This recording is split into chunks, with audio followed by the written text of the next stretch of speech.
Kami dalam Lunch Talk pemirsa dan masih bersama dengan Prof. Amin dan juga Dr. Daeng kembali tadi terkait dengan mungkin kita ingat di awal bahwa terkait rumah sakit atau para tenaga medis adalah garda terdepan. Tapi kemudian kita membalikan saat ini adalah sebenarnya yang garda terdepan itu adalah masyarakat. Rumah sakit, dokter dan tenaga medis lainnya adalah garda paling akhir.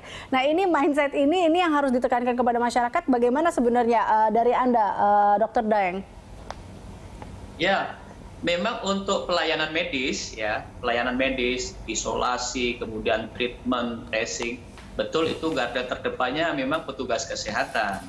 Tetapi dalam ranah pencegahan, dan ranah pencegahan ini jauh lebih penting dari pelayanan medis, itu garda terdepannya adalah masyarakat. Bagaimana masyarakat itu secara disiplin, patuh, melaksanakan protokol kesehatan supaya mereka tidak tertular.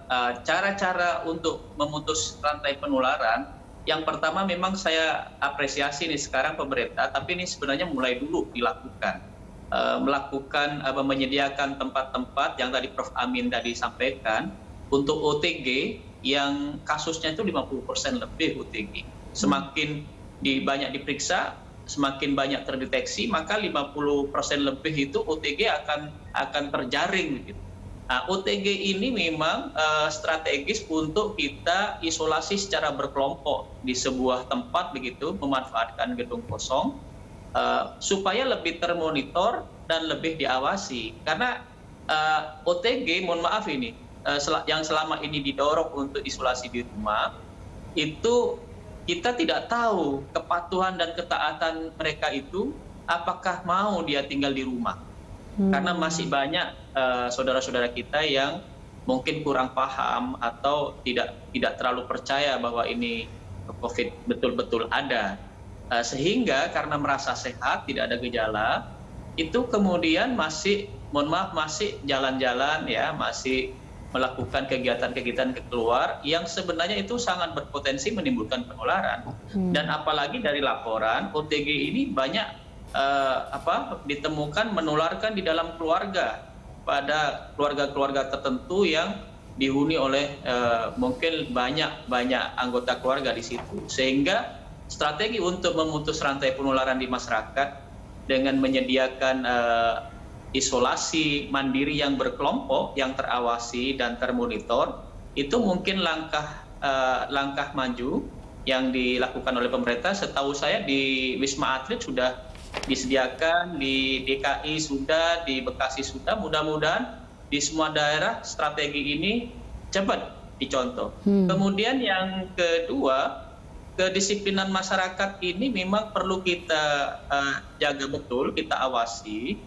Dan supaya lebih efektif, lebih gampang mengawasinya, itu dilakukan pada komunitas-komunitas kecil di masyarakat. Kenapa begitu? Karena dalam komunitas kecil itu warganya lebih sedikit yang diawasi, sehingga lebih mudah, lebih gampang, dan lebih efektif pengawasannya.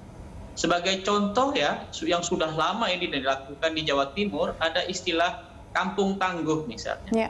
Dulu Kementerian Desa mencanangkan gerakan desa melawan COVID, ada pos desa di situ. Kemudian baru-baru ini Jawa Barat mengatakan pembatasan sosial berskala mikro. Jadi itu seharusnya memang itu didorong untuk penguatan PSBB. Memang strateginya secara garis besar memang PSBB, tapi pengawasan dan monitoring serta pendisiplinan masalah protokol kesehatan itu pada tingkat sampai komunitas terkecil itu memang perlu dilakukan, karena kendalinya akan lebih mudah, monitoringnya lebih mudah, pengawasannya lebih mudah. Sehingga kalau setelah diawasi ada warga yang dicurigai sakit, apa yang disampaikan Prof. Amin itu kemudian langsung di testing dan langsung di tracing, itu juga akan ikut lebih mudah.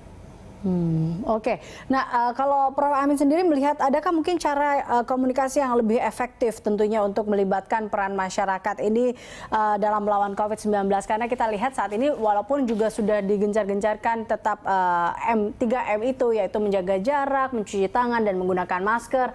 Tapi masih saja kita temui pelanggar-pelanggar yang tidak menggunakan masker salah satunya atau masih saja berkerumun. Bagaimana caranya?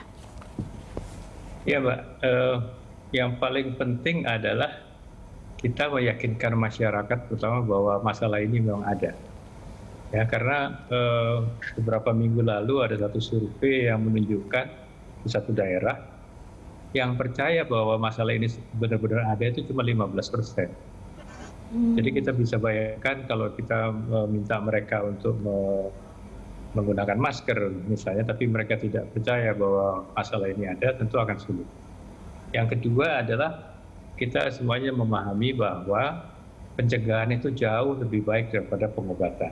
Ya, itu yang menjadi dasar kenapa kok kemudian dianut satu paradigma yang menjadi garda depan itu sebetulnya di masyarakat ini, karena kita menganggap bahwa 80% keberhasilan kita untuk mengendalikan pandemi ini adalah jika masyarakat ini paham dan kemudian melakukan apa yang sudah direkomendasikan tadi Mbak sudah sebutkan 3M tadi. Ya. Kalau itu bisa dilakukan, maka rantai penularan itu akan bisa dikurangi, akan diputuskan. Ya, karena pencegahan itu kan umumnya kita bisa bagi dua, ya satu istilahnya menggunakan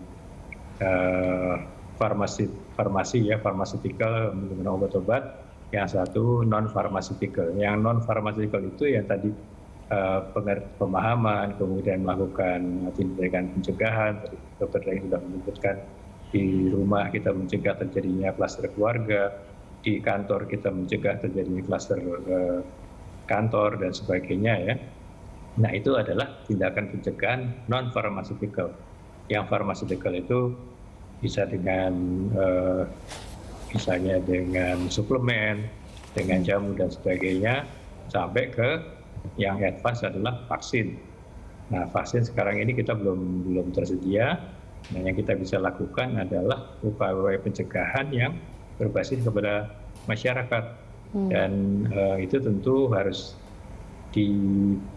betul-betul disampaikan kepada masyarakat, jadi soal edukasi kepada masyarakat, dan ini tidak bisa hanya melalui jalur formal, tetapi juga jalur-jalur yang informal, bahkan pemuka masyarakat itu menjadi sangat penting. Saya lebih melihat tidak terlalu ditekankan masalah law enforcement ya, walaupun itu ya penting untuk mengingatkan saja ya, tetapi justru kalau kita bisa meningkatkan pemahaman kemudian partisipasi masyarakat itu jauh lebih penting ya. Kita ingat tadi 80% keberhasilan itu ada di tangan masyarakat. Nah kalau kita bicara masyarakat, tidak hanya masyarakat ke bawah loh, masyarakat menengah ke atas juga harus terus kita ingatkan, karena kita lihat sehari-hari yang tidak mematuhi 3M tadi tidak hanya masyarakat bawah. Ya, jadi justru ini keterlibatan seluruh masyarakat ini menjadi kunci. Kita jangan terus mengandalkan, wah ini sepenuhnya tanggung jawabnya rumah sakit. Ya. Rumah sakit memang betul kalau ada kasus yang harus ditangani dengan baik itu di rumah sakit. Tapi kalau bisa upayakan jangan ada yang masuk rumah sakit, itu kan lebih baik.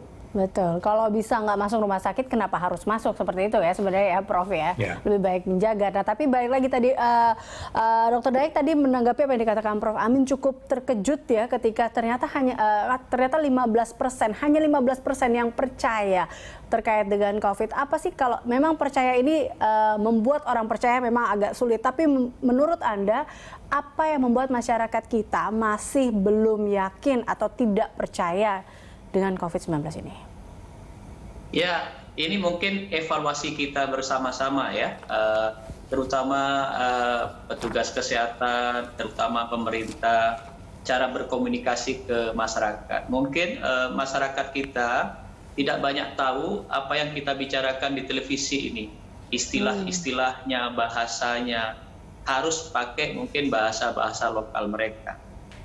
Apalagi kita berperang sekarang dengan berita-berita hoak yang luar biasa, sehingga memang kita harus melakukan perbaikan cara komunikasi kita ke masyarakat.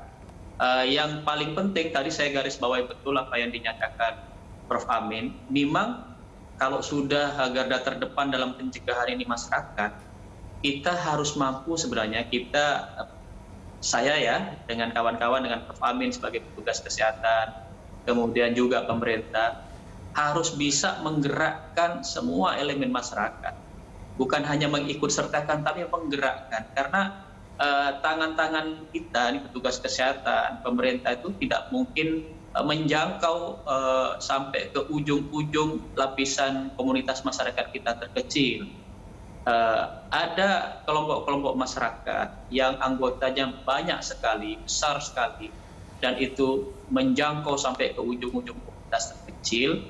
Disitulah bisa menggerakkan pimpinan-pimpinan masyarakat di situ. Karena pimpinan-pimpinan masyarakat di komunitas terkecil itu mungkin yang bisa menyampaikan dengan bahasa lokal mereka, bisa dimengerti, dan mungkin akan jauh bisa dipatuhi nasihatnya, bisa dipatuhi ucapannya.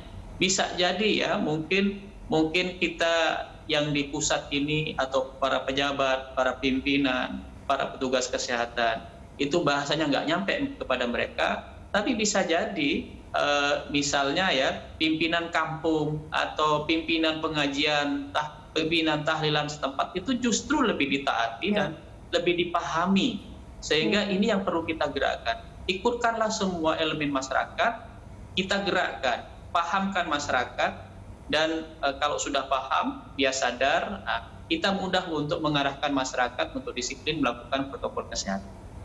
Jadi harus ada peran serta tokoh-tokoh paling tidak ya, baik itu tokoh di dalam daerah itu sendiri, tokoh agama untuk sama-sama memberikan informasi terkait dengan COVID-19 ini. Closing statement dari Anda, Dr. Daeng?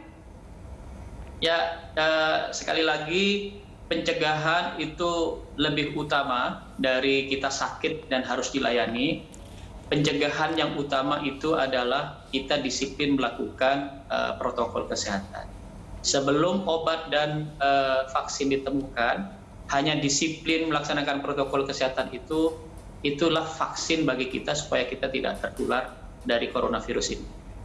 Baik, terakhir dari Anda, Prof. Amin. Ya, terima kasih. Jadi message-nya ringan saja bahwa daripada kita setiap hari menunggu kapan terjadi puncaknya, kapan terjadi penurunannya, lebih baik kita menanyakan kepada diri kita sendiri kapan kita bisa berdisiplin melaksanakan protokol kesehatan. Oke, daripada menunggu kapan puncaknya, jadi kapan kita mau disiplin dengan protokol kesehatan ini. Baik. Terima kasih Prof. Amin, terima kasih Dr. Daeng telah bergabung bersama kami dalam Lunch Talk. Dan pemirsa, demikian Lunch Talk hari ini.